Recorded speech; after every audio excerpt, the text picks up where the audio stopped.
Good morning and welcome back to Dashboard Dissections Cosmetic Surgery Edition. Today I just have very little motivation. It's been dreary and blech weather-wise, and I was just telling my husband that it just sucks the life right out of me. Thankfully today I don't have any surgery, so I don't have to be as mentally there, but sometimes clinic is even more difficult because it's new patients. And actually I do have a little procedure today, so we're gonna do great. We're gonna get our coffee and we're gonna rally. That's what we do, because there are people on the other end of what we do. All this about healthcare not being a real thing, profession, no matter what way you look at it, that's just so untrue. I was saying just the other day that, you're the CFO of a company and you make a mistake. Yes, it's major. Yes, there are people on the other end, but it's really and truly not life and death. Some people think money is life and death, but it's not. Nurses, doctors, people in the medical field, literally, life and death is on the other side of a decision that you make, something that you do. Saying that that's not a real profession is so degrading in so many ways from anyone, let alone someone in power. But let me also say that I really don't enjoy talking about politics. I hate the way these conversations go, and I just don't understand why people can't just have a discussion and not agree and that be okay. So I'm just going to segue away from that. The last thing I will say is I just don't understand why people can't just let other people live the way they want to, as long as you're not hurting anyone else. What does it matter? Who they want to marry, how they want their family to be made. I don't care. If you don't hurt other people, do whatever you want. I don't care. It doesn't affect me. It doesn't change my marriage. It doesn't change my family. I just want everyone, can we just kumbaya? Can we just chill? I don't get it. I know that being so averse to politics is a privilege because of where I was born and what I look like. And I'm grateful. It sounds weird, but I am grateful for that. But it's just hard for me to talk about. So we're segueing away. So I just got my braces tightened yesterday. So that's why I'm talking funny. I realized looking down how weird I look. So don't judge me. Just if you notice it, just don't, okay? We're on a journey, okay? We're bettering ourselves. I just wanted straight white teeth, okay? Is that so hard? I got the genetic short end of the straw when it came to teeth, okay? There's new data, okay? Anyone that says that teeth are not genetic, there's new data that shows that there is genetics involved in your teeth, and I can almost prove it. My mother has perfect teeth, as does my brother. My unfortunate father, we'll get into that someday, has horrendous teeth, played hockey, missing most of them. I have horrendous teeth, not missing any except by the dentist, but whatever. But braces as an adult is no joke, y'all. How did I do this as a child? I just, went back to school and, went to gym class with, my mouth a-moving. It's so weird. I am now gonna have to change what I was gonna eat today because I got this power train. I think they called it a power train. I don't know. Orthodontia folk, let me know if I'm incorrect, but it's all the rubber bands are stuck together on the top, and it hurts. And the orthodontist was like, oh, it'll feel so great. Adults, they just really love to feel it. And I'm like, sir, I do not. I am a pansy. I don't want to feel my teeth move. What kind of psychopath wants to feel that? I guess the kind that gets braces at 35. So, whatever, here I am. I guess that sort of brings about my thoughts for today, which are mainly focused on self-care as a physician. So the reason that I'm here on this mouth journey is med school, residency, all throughout that, I did not go to the dentist once. I had not been to the dentist in about 13 years, which is sad. I mean, at times as a student, I legitimately couldn't afford it. And then as a resident, I couldn't afford to take the time. I didn't go to the doctor. I did a lot of things that were not in my own best interest. I was worried more about everyone else's health than my own. And I think that that's a major problem, because I could have missed something extremely serious in my own health. Thankfully, it was just teeth. So to anyone that is in that space, student, med student, resident, fellow, any of the above, take care of yourself. Eat.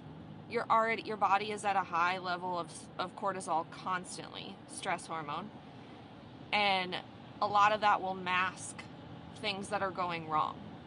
So make sure you're getting checked up on, make sure you're doing those things. I mean, annual visits are there for a reason. I also, I guess teeth wasn't the only thing that really happened. During residency, I got a little depressed and my anxiety got extremely bad. And I went on medication for that for a short period of time, approximately 3 years in full disclosure, throughout the rest of my training, because it's a high stress environment, shocker. And being on that medication for a long period of time caused me to gain a lot of weight. And I'm tall, if you don't know me, I'm 5'11". And so weight gain as a tall person is much more subtle. It's got a lot of room to spread out. And there were signs, but I wasn't looking at them. But the way I found out was getting a life insurance policy, because you have a lot of debt. My husband was co-signed on a lot of it. My mom was co-signed on some of it. And you never know what could happen. So I got a life insurance policy, and for that physical exam, I had to take my weight. I tell this story all the time, but it's a good one. So I was there, and they said, we have to take your weight. They were doing all the other usual vital signs check, and everything was going fine. My blood pressure was the same. Everything was fine. So they said, you're going to have to get on the scale. Our scale has been on the fritz lately. It's been underestimating people's weight. What do you weigh? What's your approximate weight, so we can know if this is right or wrong? And I usually weigh between, I should weigh 160 to 170 for my height. And I'm more of an athletic build, but 160 to 170 is my usual weight. So that's what I said. I said, I'm a little heavier than normal right now, so probably 170, 175. I hop on that scale that has been under weighing people, and it hit 219. 219. I almost pooped my pants. I have never, other than that time, weighed over 200 pounds in my entire life. I was absolutely shocked. Now, the scale is not the only number, right, that matters. There are some people that have more muscular build, like myself. Not to brag. That's the way I'm built. I'm a 2x4. There's no curve. Anyway, it's not about that. So, the scale is not the only measurement that's important. So if that number is higher, don't be discouraged. There's a lot more that goes into your health measurement than anything else. I think a great proponent of that is Alana Mayer. Her BMI is 31, which is technically obese. And that woman is not obese, right? BMI is subjective for each gender, and they are not expecting a woman to have that much muscle mass because she is a freaking beast in the best way. I love her. Okay. And so seeing that number about killed me. And I was a second-year resident at this time, out of a 5-year residency program. And I realized, this was also pre-COVID. I realized it was, right before COVID. I realized I had to do something different. So A, I changed my medication, and B, I started going to Orange Theory, and that's how that started. That was probably the one thing that I did throughout residency that I did right was join that exercise class. I made lifelong friends that are probably watching this, and you know who you are. I love you all so much. I made people that made my time there worth every moment. And it kept me healthy. I got back to my normal weight, and it was a great way to do that. But for some people, that's not feasible. For me, I also, wow, I guess we're going to get into it today. I also have a history of an eating disorder. And so for me, dieting is much more difficult. I guess my disorder was basically just that I took things too far. Shocker, yet again. But I can't diet. Because if I start down that path, it's a very slippery slope for me to fall back into bad old habits. And I think that was part of my anxiety disorder. That was part of what was going on in my life during that time, and it was just the one thing I had control over.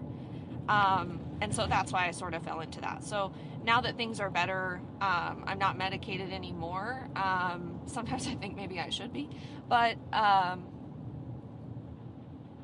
just can't do that. So exercise, especially in a group forum, especially in a way that is regimented and I don't have to think about it, I don't have to plan for it, I don't have to go by myself, it becomes a social activity. I've also met a ton of people here in Nashville through Orange Theory. I love them so much too. It's the right thing for me. It's not the right thing for everybody. My husband hates group exercise. He doesn't like anyone being around him. He likes to kind of be in the zone, and that's okay too. Everyone is a little different, and that's fine. But it works for me.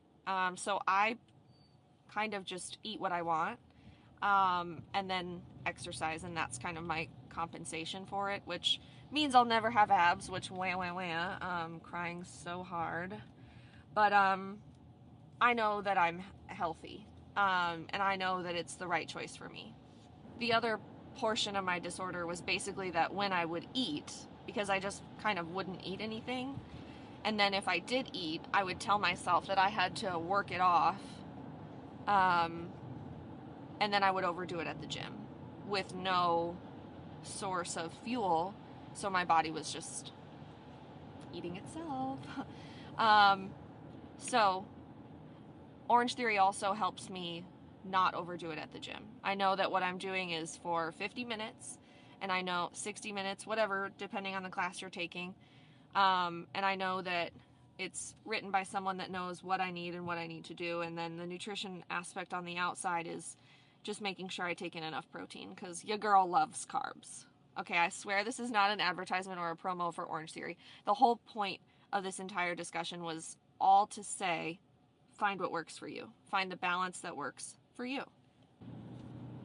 And that's really hard to do when the things you don't have are time or money. I know I literally started this by saying that money isn't everything, but you have to have it. Anyway.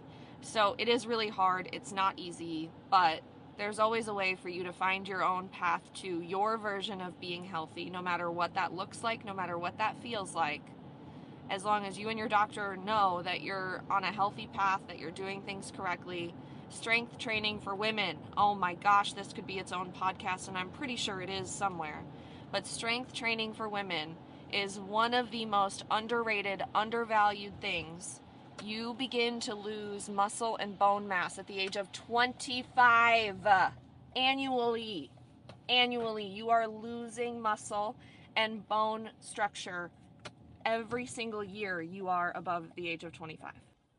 But seriously, ladies, do yourself, your future self, a favor and pick up some heavy stuff, okay? There are so many videos out there joking about how much stronger women's legs and gluteal muscles are. It's real.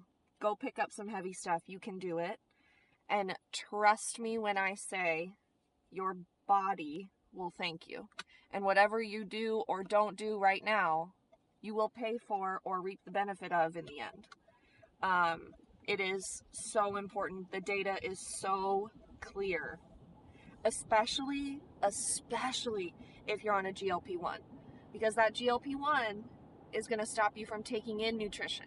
And if you're not taking it in, your body's going to get the nutrition it needs from somewhere, and that's going, first and foremost, that's going to be your muscles.